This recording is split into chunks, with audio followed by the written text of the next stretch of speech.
Je vous montre quelque chose de vraiment important, donc attention. Moi, au tout début, je pensais qu'on fonctionnait en ligne. Or, en fait, on fonctionne en colonne. Ici, S1 correspond à séance 1. Donc, pendant la séance 1, vous allez faire une première partie, donc intrus, comme je vous ai montré tout à l'heure, segmentation et extraction. À la séance 2, vous referez à nouveau intrus, segmentation et extraction avec d'autres items. Séance 3, idem. Pareil pour ici, quand vous arrivez à la séance 4, vous ferez des intrus, une segmentation, une extraction et une composition. Voilà pour ce qui est la partie ordinateur.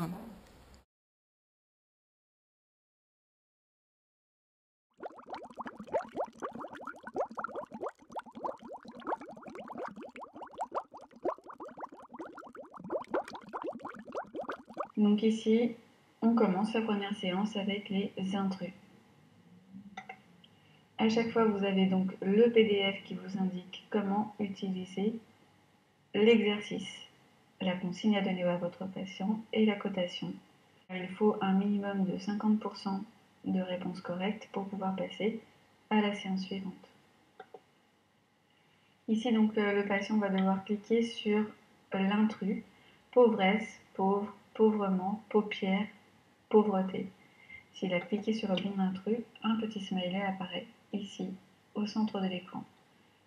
Vous cliquez pour passer à l'item suivant. Brouiller, brouette, brouillard, brouillon, brouille, brouette. Un petit smiley apparaît. Coller, collant, collège, collage, colle. Si le patient se trompe, un petit bip colle apparaît et la bonne réponse est ensuite donnée au patient. Ici donc exercice segmentation.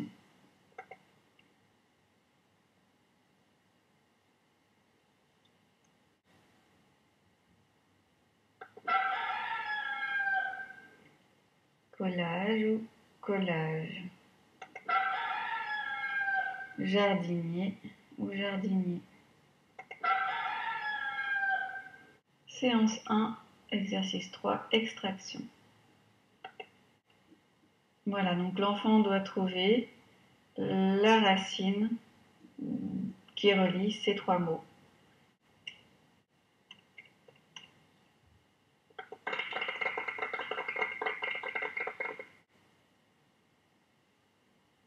Barreau, barrage, barré. Mettons que l'enfant se soit trompé. Ici, le logiciel indique le nombre de lettres présents dans le radical, dans le morphème en fait. Comme je vous ai montré, à chaque début d'exercice sur le PC, vous imprimez les PDF associés. Ils se présentent de cette manière. Ainsi, donc ici, vous aurez tous les items qui vont passer à l'écran pour votre patient. De même pour la segmentation. Bon, désolé, j'ai eu des problèmes d'imprimante. De même pour l'extraction.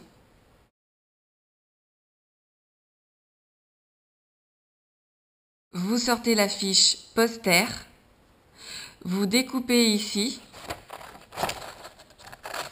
Et il devra les placer donc en étoile. Le mot de base se plaçant au centre, comme ceci. Et ensuite, vous passez à l'activité donc écrit.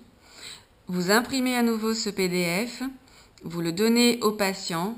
Il devra à nouveau relire les mots, les mêmes mots qui ont été présentés dans le PC, et devra écrire en script, avec un crayon, le mot de la même famille.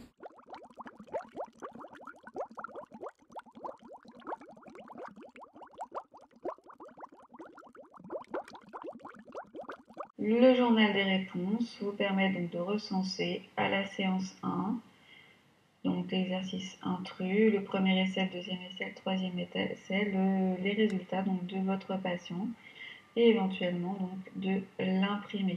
Pour ce qui concerne les cahiers, donc vous avez le cahier du praticien avec ici la présentation générale qui est en fait le fascicule, la présentation du logiciel. Donc vous cliquez ici pour l'ouvrir.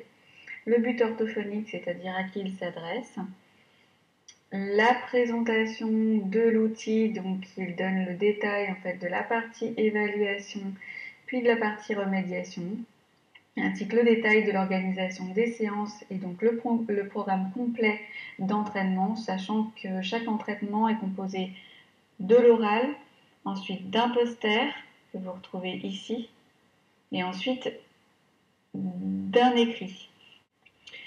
Vous avez donc ici la partie évaluation des progrès avec les tests standardisés donc qui vous référencent la bibliographie des tests l'Alouette, les VIP, l'Écosse et l'Orlec. Les épreuves, donc votre cahier en tant que praticien. Il est imprimé pour noter les réponses de votre patient et suivre les consignes. Et enfin, le regroupement des données, donc c'est le détail de chaque épreuve, avec notamment par exemple, quand on vous parle de l'épreuve conscience morphologique, les résultats aux épreuves permettent de déterminer si le patient a progressé dans les connaissances morpho ou pas. Dans l'épreuve par exemple lecture de pseudomots à fixer, ça détermine si le patient utilise ou non une procédure morphologique pour lire les mots complexes. Voilà. Dans la partie remédiation, vous avez le détail des cahiers du praticien et du patient, les fiches activités orales, les fiches activités postères, les fiches activités écrites, le journal des réponses, item des activités orales avec les bases, les séances préfixes, re, pré, dé, etc., suffixes, les items des activités orales. Enfin, donc le cahier du patient avec la fiche du patient où vous écrivez donc le nom, le prénom, la date et des remarques. Les fiches d'activité, donc à imprimer pour votre patient lorsque vous travaillez donc la phase écrite de l'entraînement. Le numéro des séances est écrit en en-tête. Donc je vous le montre à nouveau. Donc ici, fiche d'activité écrite séance 1 pour les bases. L'enfant devra donc reprendre en fait les exercices, mais de manière cette fois-ci donc écrit.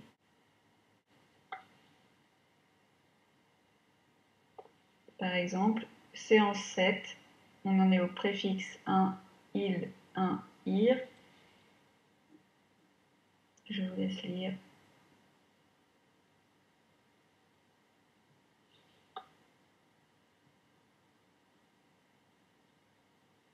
Ou encore, séance 9, suffixe en IER.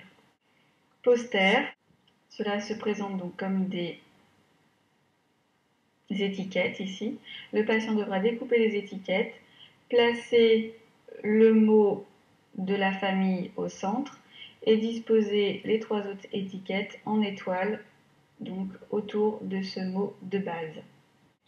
Comme vous pouvez le voir ici, vous pouvez travailler en mode normal, donc vous devez suivre chacune des séances.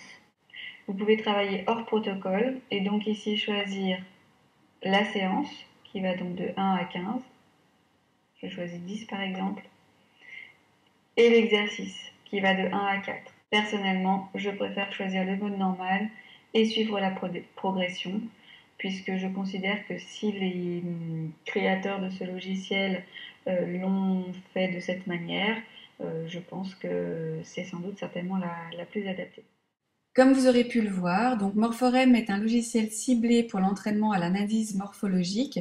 Donc c'est un entraînement qui doit normalement améliorer la vitesse de déchiffrage en lecture et les compétences orthographiques à l'écrit. C'est un matériel donc très élaboré en lien avec les dernières actualités scientifiques.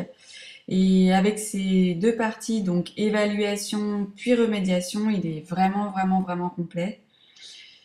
Et pour le prix de seulement 4 séances en AMO 10,1, franchement, ça vaut pas le coup de s'en priver. Et en plus, vous avez déjà vos 15 prochaines séances avec votre patient dyslexique qui sont déjà programmées.